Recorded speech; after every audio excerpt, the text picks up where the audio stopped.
Hi, welcome to our channel. Good news. Boeing described the recent purchase of 292 planes by Chinese airlines from Airbus in Europe as disappointing, asserting that geopolitical tensions continue to impede the sale of U.S. aircraft. Actually, NATO is the reason behind China's actions. Do China and NATO have fundamental disagreements?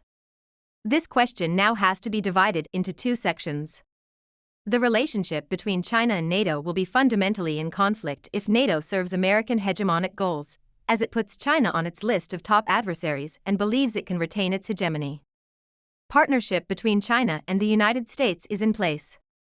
It is advantageous that the contrast between the two nations is kept at a manageable level. Expecting reconciliation to happen soon is unrealistic. There is no fundamental disagreement between China and NATO if NATO promotes the interests of Europe. At worst, there are ideological differences between the two. Geographically, economically, and in their complementary connection, there are no difficulties between China and the EU. Moreover, the mutual objectives of cooperation between China and the EU are objectively far higher than the tensions. Because of this, NATO in the US thinks that everyone can deal with China jointly. Nevertheless, NATO in the EU also seeks to restrict and suppress China. It also aspires to profit from collaboration with China. The United States employs in order to force the EU to behave in accordance with its interests.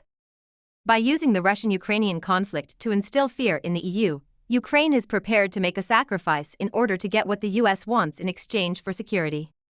In this regard, the recently ended NATO summit finally came to an understanding between Russia and China as the greatest and imminent threat, and it named China for the first time in its strategic concept paper, which was released around once every 10 years. Deeper cooperation between China and Russia is described as an effort to undermine the rules-based international order, contrary to our values and interests, and is listed as an adversary that challenges security, interests, NATO's and values, and poses a systemic challenge to the Euro-Atlantic. Of course, China rejects this and accuses the United States of framing the situation. China is quite clear that the US does not have hegemony over China matters that are decided by Europe, nor does it have the power to pursue hegemony. Therefore, there is no strategic incompatibility between China's actions, which include giving up some of the interests that were once American, while simultaneously criticizing the United States. China Southern Airlines, Air China, and China Eastern Airlines reportedly announced on July 1 that they will buy a total of 292 Airbus A320neo aircraft from European aircraft maker Airbus for a price of more than $37 billion. U.S. currency. This is the first time a large-scale order for passenger aircraft has been announced in the aviation sector. On its official website, Airbus also disclosed that it has received fresh orders from China. The initial time during 8,000 passenger jets will be required for China over the next 20 years. This industry is worth $1 trillion. Despite the fact that China is constructing its own passenger aircraft, these aircraft cannot compete in such a sizable market. The C919 airplane has recently made its maiden delivery. Boeing and Airbus are the only manufacturers of big passenger aircraft in the world. Who is the order from China for? This is more than simply, now that we have a second look at the transaction, it is clear to anybody with knowledge of it that it is a political choice rather than a straightforward commercial one. What message does China intend to convey, then? With this company? China generally seeks to utilize this agreement to convey three key messages. First, collaboration may lead to win-win outcomes. China is the greatest market in the world, thus any nation that partners with China will be able to reap substantial economic benefits. Obviously, cooperation, rather than suppression and smearing, may lead to win-win outcomes. The benefits will be significantly higher if the China-EU investment deal is inked, which has not yet happened. In reality, on June 24, Airbus decided to sign the framework agreement online from the Suzhou location of its China R&D Center. The agreement states that Airbus-China R&D Center will capitalize on the aviation and hydrogen energy industrial chain in the Yangtze River Delta area, concentrate research efforts on hydrogen energy infrastructure, and provide Airbus global research on cutting-edge manufacturing, electrification, future cabins, and new technologies is being done to support the development of the aerospace sector in the area. This research is being driven by digitization and intelligence. By building a research and development center in China and a Chinese research and development center, Airbus has made it clear that it is interested in the Chinese market. Has been revealed that China has awarded a significant contract for $37 billion. Second, it goes without saying that everyone is aware of the United States' desire to be anti-Chinese as well as the NATO summit's lack of meat and soup. When the United States tried to challenge China, China utilized a single company to let them know there was no hope for them. Similar to the request for. This time around, there will be close to 300 passenger aircraft.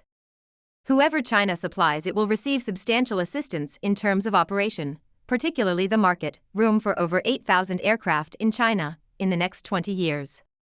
In the next 20 years, there will be a market for 3,000 to 4,000 aircraft, which is a business worth between $400 and $500 billion, depending on how anti-Chinese the United States remains as long as China continues to provide Europe with 100 or 200 aircraft annually. Who doesn't feel jealous when they see a big order? The United States, however, will not even receive a single aircraft order this time, and if the United States continues to be anti-China, I am concerned that Airbus will eventually essentially take Boeing's market share. Third, the future of Europe lies on the Chinese market. In 2022, when the global economy is expected to revive, the world economy is facing enormous difficulties. The US economy suffered negative month-over-month growth in the first quarter, and the European economy likewise saw growth that was close to zero. Whoever owns the market in this instance has the right to speak. China is not just the biggest market in the world, but also its biggest prospective market. China is crucial to the destiny of the entire planet. 4. The Chinese economy is the only one that can give the enormous additional market that is needed, and it is extremely complementary to the economies of Europe and China. China also requires a steady market demand. The Chinese are clearly at fault in this situation. Market is the future of Europe, however, if Europe follows the United States that collaborate with the US to foment conflict, such as NATO and Russia, will cost the EU access to the Chinese market. Imagine this. The EU's top trading partner is China. What would happen if China is no longer a commercial partner for the EU? China's lost to the EU as a commercial partner? Therefore, it will be extremely difficult for the EU to follow the United States, objectively speaking. Consider the commerce in Lithuania as being endlessly close to nothing. China is the EU's most significant commercial partner, yet its contribution of Lithuania's domestic commerce is quite minor. In this situation, the EU won't act with such composure if China and the EU clash. Currently, China's contract at $37 billion is only the start. Large European countries, particularly France, Germany, and other nations, are aware of the strategic importance of the and will not indiscriminately support American military action against China. In the next 20 years, the passenger aircraft business alone will be worth $1 trillion, putting aside other industries for the time being. A slice of fat, that is. Because of China's hegemony, the United States will not give it to him. Does the EU not consume it for the US as well? In actuality, the real conflict is likely to start after the NATO conference. It is inevitable that the United States would be hostile toward China and that China will not treat the United States with respect. The European Union is the only thing that is under question. The United States is frightened to be furious because of this edict. On the one hand, this Chinese command is quite exact. It is difficult to predict whether the United States will be able to withstand such circumstances given the US goal of restraining China and the consequences of that approach. The NATO summit sees China as a rival, but the battle has only just begun. Thanks for watching in this video. You can add your ideas or suggestions below. Please keep following our channel and like our videos.